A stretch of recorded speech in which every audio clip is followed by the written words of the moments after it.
Bom dia, está começando mais um ADZ News. Bom dia.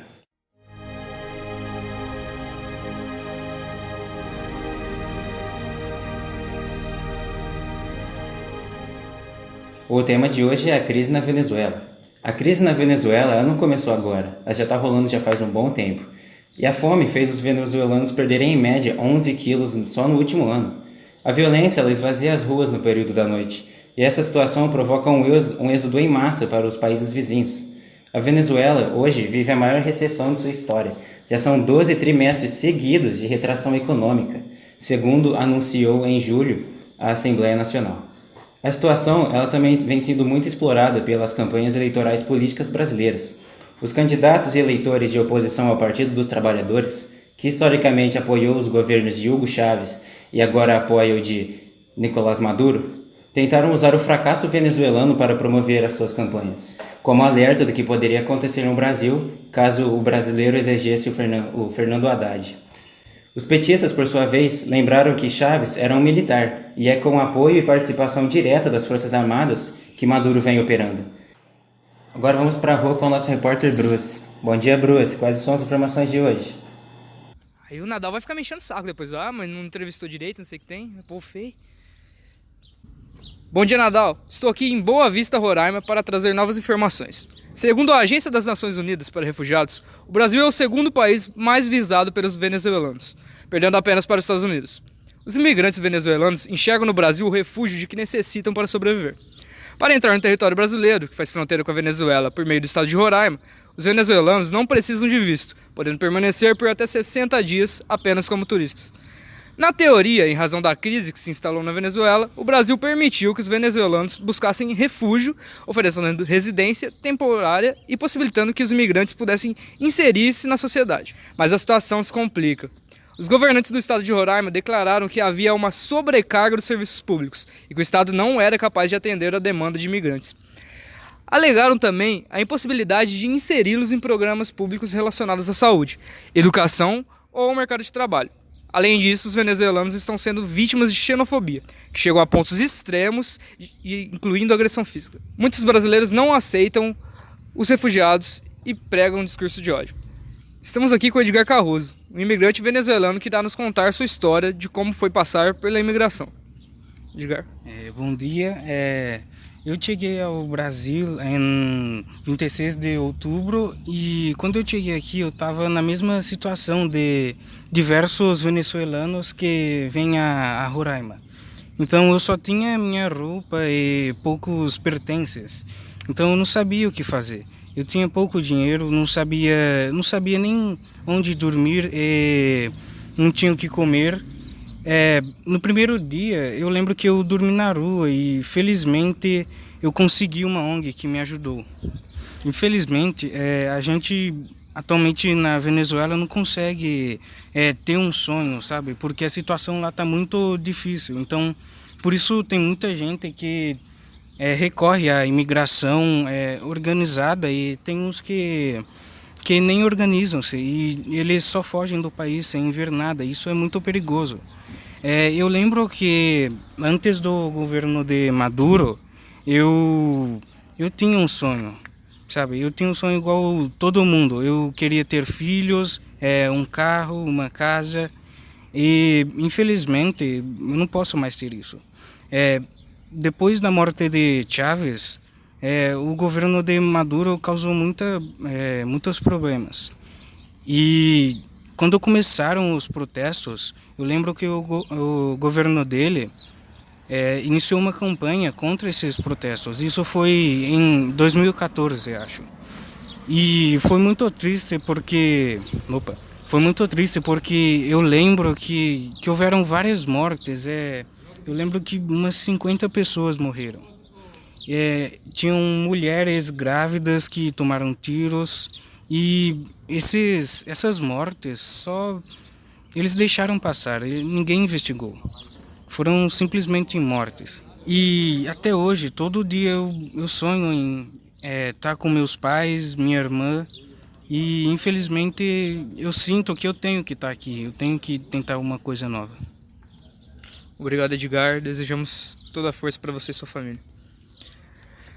Como vocês podem ver, a situação não está nada fácil. Fica daí, Nadal. Muito obrigado, Bruce. A Venezuela tem as maiores reservas de petróleo do mundo. Esse é o recurso que mais dá dinheiro para eles. Após a Primeira Guerra Mundial, sucessivos governantes venezuelanos deixaram os outros projetos de lado e sempre estão focando no petróleo. E hoje em dia, esse petróleo corresponde a mais de 96% das exportações da Venezuela, o que é uma dependência quase total. O governo chavista aproveitou essa onda dos chamados petrodólares para financiar de programas sociais a importações de praticamente tudo que chegava na Venezuela. Mas, em 2014, o preço do petróleo desabou. Essa parte devido ao Irã e à Arábia Saudita, outros dois grandes produtores do petróleo, em que eles recusaram a assinar um compromisso para reduzir a produção. Outros fatores também foram a desaceleração da economia chinesa e o crescimento nos Estados Unidos do mercado de produção de óleo e gás pelo método fracking, o faturamento hidráulico de rochas. Em 2014, o preço negociado por barris de petróleo era de $100, valor que caiu mais pela metade no fim do mesmo ano. E apenas em 2019, o valor voltou a atingir o patamar de $80. A produção de barris era muito maior durante o governo de Chávez. Cerca de 3 milhões de barris de petróleo eram feitos por dia, valor que, após Chávez deixar o comando do poder, com seu falecimento, essa produção caiu para 1,5 milhões de barris diários. A petrolífera PDVSA não investiu nada, nenhum dinheiro na infraestrutura, e por isso a empresa sofreu uma má gestão e também problemas com corrupção. O Departamento de Justiça dos Estados Unidos conduziu uma investigação com base em Miami e revelou um esquema de lavagem de dinheiro na petrolífera e desviou cerca de 1,2 bilhões de dólares entre os anos 2014 e 2015. Agora nós vamos ver a previsão do tempo com Diego. Obrigado, Nadal. E agora eu vou mostrar a previsão do tempo para vocês de casa. Como vocês podem ver aqui, há leves pancadas de chuva e uma frente fria subindo da Argentina para o nosso país. Então amanhã, pelo meio-dia, com as estimativas, a capital paulista deve estar sofrendo com fortes pancadas de chuva. Não saiam de casa por nada. Parece que estamos tendo alguns problemas técnicos, então vamos seguir no jornal, depois a gente volta para conversar com o Diego. Já bastante fragilizada, a economia sofreu um importante golpe no agosto do ano passado, 2017, quando os Estados Unidos impuseram sanções ao país e em alguns de seus cidadãos. O governo Trump proibiu a realização de transações com títulos de dívidas venezuelana e a compra de bônus da estatal petroleira PDVSA. Em maio deste ano, após a polêmica reeleição de Maduro, as sanções foram aprovadas, com a limitação de venda e de dívidas e ativos públicos do governo venezuelano em território americano. Como a maior parte do sistema financeiro mundial tem atividade nos Estados Unidos, as sanções dificultam muito que novos empréstimos sejam feitos na Venezuela e que o país consiga vender novos ativos e renegociar suas dívidas. Por outro lado, são efeitos questionáveis, pois o país já estava isolado antes disso. Organizações como a FMI já não davam dinheiro à Venezuela fazia anos. Críticos afirmam que as sanções têm apenas conseguido que Maduro se aferre mais ao poder, além de ter intensificado a escassez de produtos básicos, uma vez que sem acesso a dólares, o país tem dificuldade em importar bens. Ao tentar supervalorizar a moeda venezuelana, o governo provocou distorções de valores, que além de causarem a crise de abastecimento, contribuíram para um cenário de hiperinflação. A previsão do Fundo Monetário Internacional é que neste ano a inflação da Venezuela chegue a 1 milhão%. Isso significa que você pode multiplicar o preço de um produto por 10 mil. A hiperinflação fez com que faltasse até cédulas de dinheiro circulando, já que as pessoas passaram a precisar de muito mais dinheiro para comprar qualquer coisa, para tomar um café ou comprar um papel higiênico, por exemplo. Aqueles que não usam cartão de débito do banco passaram a ter que carregar pilhas de cédulas de Bolívar quando conseguiam sacar o dinheiro.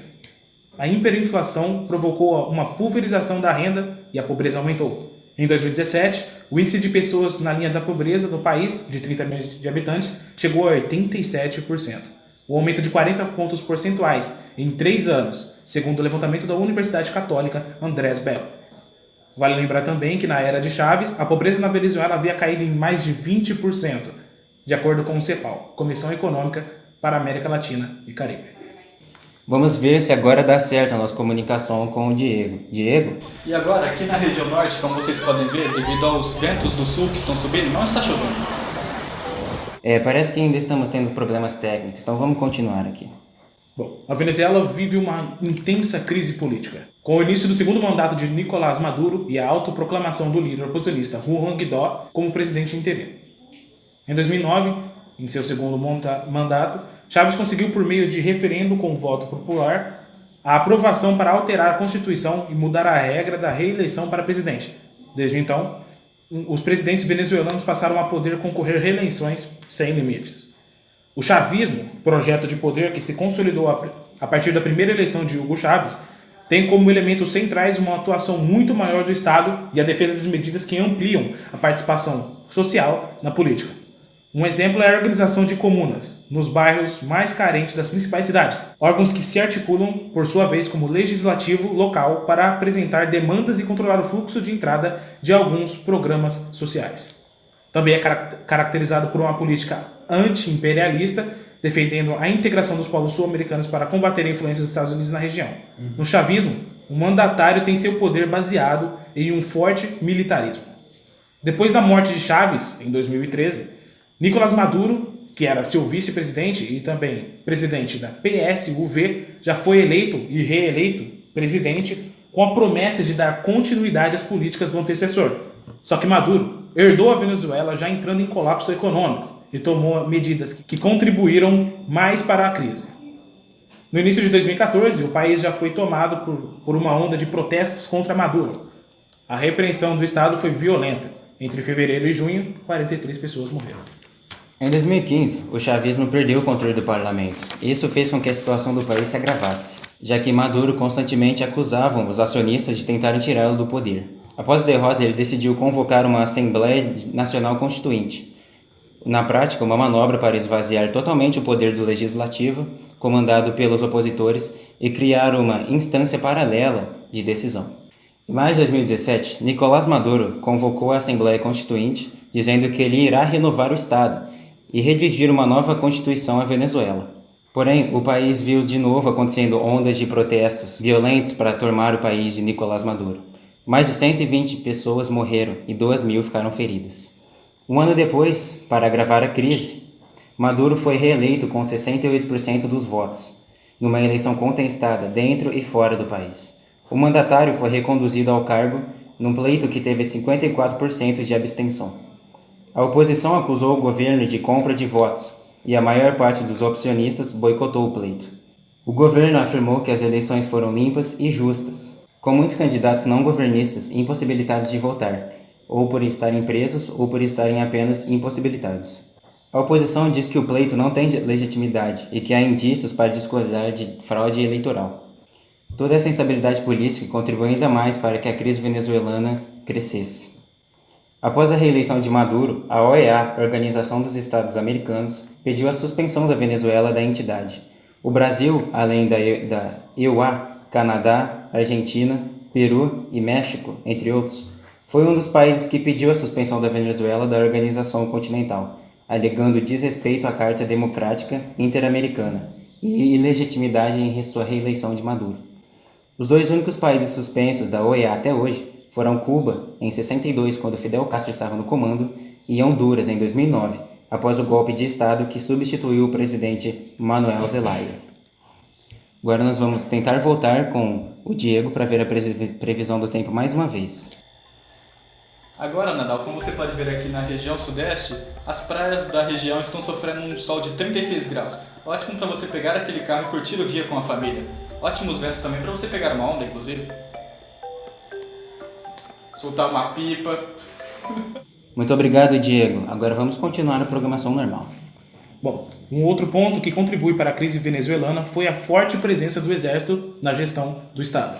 Após o oposicionista Guaidó se autodeclarar presidente interino do país, no final de janeiro, o ministro da Defesa, Vladimir Padrino, disse que as Forças Armadas continuavam ao lado de Maduro. Já no vídeo publicado neste dia 30 de abril, Guaidó celebrou que os soldados tenham se juntado à oposição. Em resposta, o ministro da Informação venezuelano, Jorge Rodrigues, postou no Twitter que o governo estava enfrentando um pequeno grupo de traidores militares, que, segundo ele, estavam tentando promover um golpe. Em 25 anos, a Venezuela sofreu 3 tentativas de golpe de Estado pelos militares. Uma delas foi deflagrada por um grupo do qual o então coronel Chávez era líder em 1992. Preso após a tentativa de golpe militar, ele foi solto anos depois e conseguiu se eleger em 1998. Chávez trouxe forças armadas para o seu governo. Ele nomeou vários generais para cargos estatais, substituindo funcionários técnicos especializados. Segundo especialistas, explica em parte o fato dele não ter investido em melhorias e de não ter se desenvolvido. Pela Constituição venezuelana, as Forças Armadas deveriam ser políticas, mas o ministro da Defesa, general Vladimir Padrino, escreve em seus despachos: Chávez vive, a pátria continua. Independência e pátria socialista. Durante a crise de abastecimento, iniciada em 2016, Maduro também passou o controle da produção, importação e distribuição de alimentos para o exército. Há graves acusações de corrupção envolvendo o controle dos militares no setor-chave desta crise. Outro fator que contribui para a crise venezuelana é o estrito controle da imprensa. Veículos considerados de oposição foram comprados por chavistas, enquanto outros foram fechados. No caso da emissora RCTV, que leva a sua concessão não renovada. Muito obrigado pela atenção. Se encerra mais um Jornal ADZ News. Tenham uma ótima noite, um ótimo dia e uma boa tarde.